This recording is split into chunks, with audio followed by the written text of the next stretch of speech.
Salam sejahtera dan selamat berjumpa kembali dalam permenungan mingguan kita. Dan hari ini pada minggu biasa yang ke-24. Permenungan kita hari ini diambil dari Injil Lukas bab 15 ayat 1 sampai 32. Perumpamaan tentang domba yang hilang. Para pemungut cukai dan orang-orang berdosa biasanya datang kepada Yesus untuk mendengarkan Dia. Maka bersungut-sungutlah orang-orang Farisi dan ahli-ahli Taurat, katanya.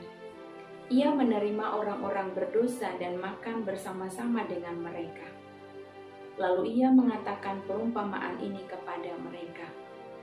Siapakah di antara kamu yang mempunyai 100 ekor domba, dan jikalau ia kehilangan seekor di antaranya, tidak meninggalkan yang 99 ekor di padang gurun, dan pergi mencari yang sesat itu sampai ia menemukannya?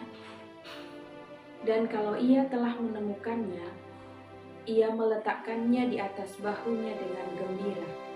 Dan setibanya di rumah, ia memanggil sahabat-sahabat dan tetangga-tetangganya serta berkata kepada mereka, "Bersukacitalah bersama-sama dengan aku, sebab dombaku yang hilang itu telah kutemukan. Aku berkata kepadamu, demikian juga akan ada sukacita di surga karena satu orang berdosa yang bertobat, lebih daripada sukacita karena 99 orang benar yang tidak memerlukan pertobatan. Atau perempuan manakah yang mempunyai 10 dirham, dan jika ia kehilangan satu di antaranya, tidak menyalakan pelita dan menyapu rumah serta mencarinya dengan cermat sampai ia menemukannya?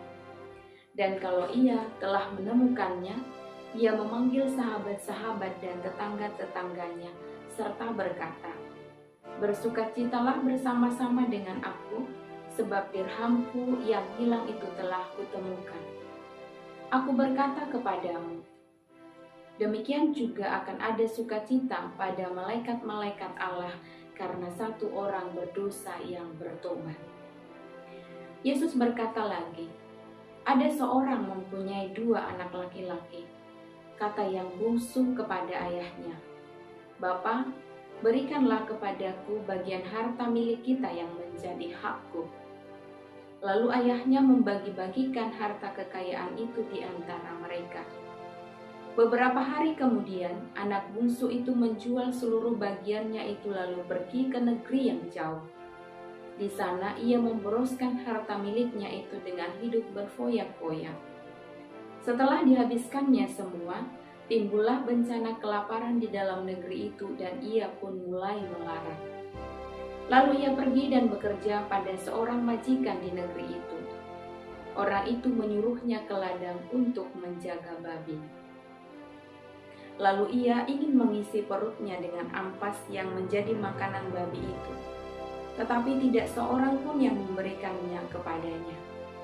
Lalu ia menyadari keadaannya.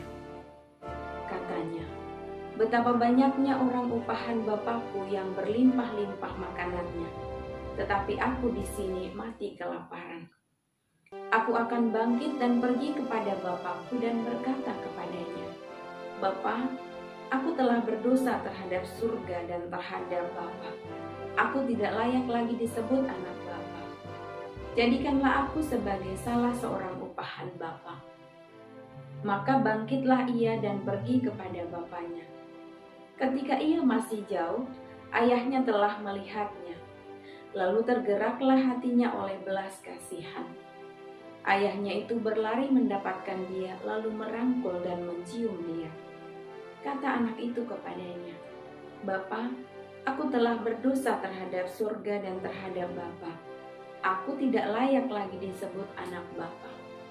Tetapi ayah itu berkata kepada hamba-hambanya, "Lekaslah bawa kemari jubah yang terbaik, pakaikanlah itu kepadanya, dan kenakanlah cincin pada jarinya dan sepatu pada kakinya.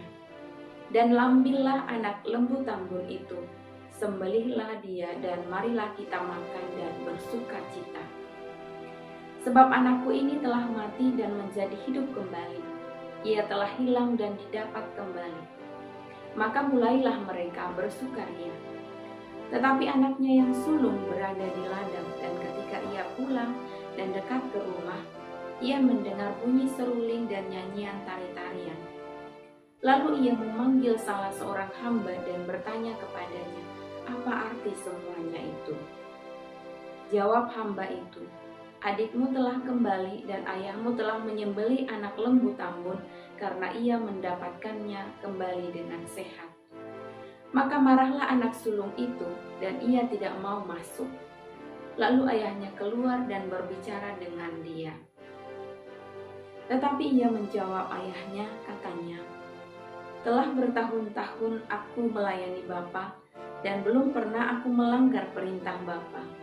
Tetapi kepadaku belum pernah Bapa memberikan seekor anak kambing untuk bersukacita dengan sahabat-sahabatku. Tetapi baru saja datang anak Bapa yang telah memboroskan harta kekayaan Bapa bersama-sama dengan pelacur-pelacur, maka Bapa menyembelih anak lembu tambun itu untuk dia." Kata ayahnya kepadanya, "Anakku, engkau selalu bersama-sama dengan aku, dan segala kepunyaanku adalah kepunyaanmu. Kita patut bersukacita dan bergembira, karena adikmu telah mati dan menjadi hidup kembali. Ia telah hilang dan didapat kembali." Demikianlah sabda Tuhan. Terpujilah Kristus.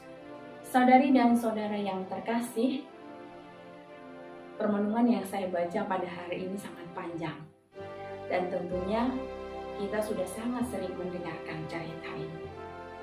Tetapi pada saat ini saya mau menceritakan sedikit dari apa yang saya dapatkan dalam permenungan hari ini. Dalam permenungan hari ini menampilkan 3 situasi penting yang sering terjadi dalam hidup kita. Yang pertama, peristiwa kehilangan, pertobatan, dan juga sukacita. Situasi ini tentu memiliki hubungan yang erat. Peristiwa kehilangan yang pertama nampak dalam cerita domba yang hilang. Digambarkan bahwa jika salah satu domba hilang dari kawanan, hal yang dilakukan adalah mencari domba itu dan tidak akan dibiarkannya tersesat atau hilang. Gambaran peristiwa kehilangan yang kedua ditampilkan dalam dirham yang hilang. Pemilik dirham akan berusaha untuk mencari dirham yang hilang tersebut. Peristiwa kehilangan yang ketiga ditampilkan dalam anak yang hilang. Ia meminta harta bagian dari ayahnya dan menghabiskannya di negeri orang.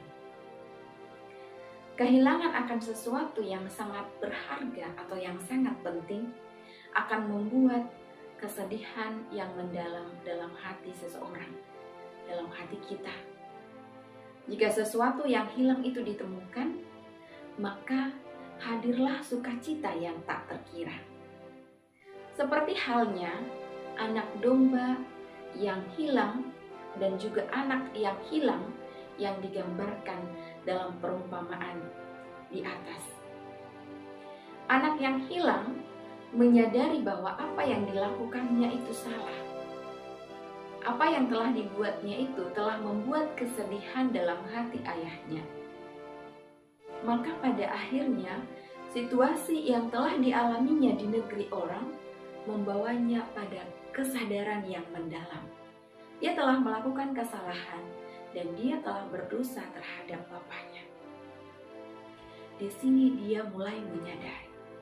Dan tentunya yang dibutuhkan adalah pertobatan. Pertobatan yang berawal dari penyesalan dan juga keinginan untuk kembali pada jalan yang benar atau jalan kehidupan yang lebih baik. Pertobatan ini juga telah membawa sukacita yang mendalam baginya dan juga ayahnya yang sungguh menerima dia dengan hati yang tulus.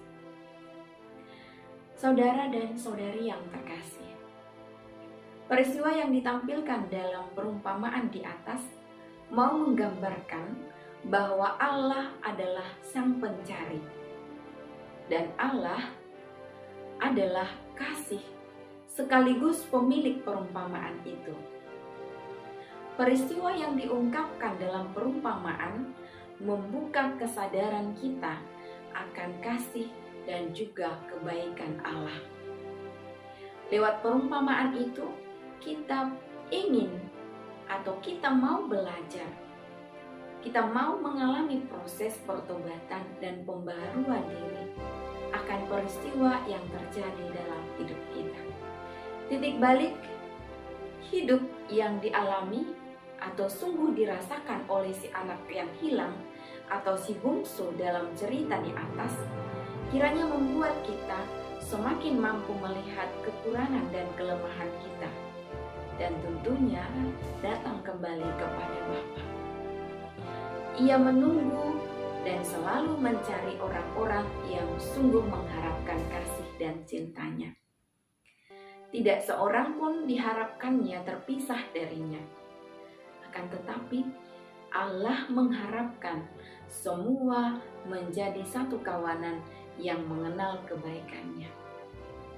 Allah adalah Sang Pencari, dan Allah siap menerima siapa saja dalam segala keadaan hidupnya.